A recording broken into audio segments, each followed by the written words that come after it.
খেলায়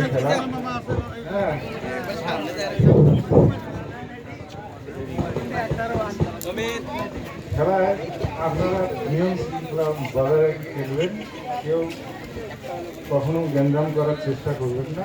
খেলার যেটা নিয়ম আছে সেই নিয়ম মাফিক খেলবেন, যেটা রেফারি সিদ্ধান্ত দিবে সেটাই চূড়ান্ত বলে গণ্য হবে। এটা নিয়ে কোনো গ্যাঞ্জাম করা যাবে না। ফুটবল খেলার একটা নিয়ম আছে, সেই নিয়মের মধ্যেই থাকতে হবে। সবাই ভালো থাকবেন, সুন্দর থাকবেন। আসসালামু আলাইকুম। সবাই কিন্তু মাঠের ভিতর কোনো মানে বাজে সাউন্ড করা যাবে না। কোনো কিছু খারাপ করলে মানে যদি খারাপ করো তাহলে অবশ্যই তোমাকে লাল কার্ড থেকে রেফারির বাইরে পাঠার ব্যবস্থা আছে। তাই তোমরা সুন্দরভাবে খেলা খেলবা, এটাই মনে রাখো। আর রেফারি যা বলবে সেটাই সিদ্ধান্ত চূড়ান্ত বলে গণ্য হবে। ধন্যবাদ।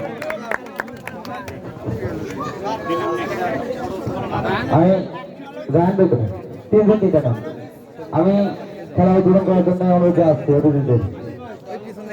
জান ভাই ওদের কি গোলাম মোস্তফা সরকার সভাপতি সাহেব, আজিজ ভাই এসআই রোহিত কেন্দ্র, সকলকে ধন্যবাদ, সকলকে ধন্যবাদ। আমি মনে করি বহিরাগত দর্শক যারা রয়েছে, বহিরাগত দর্শক যারা রয়েছে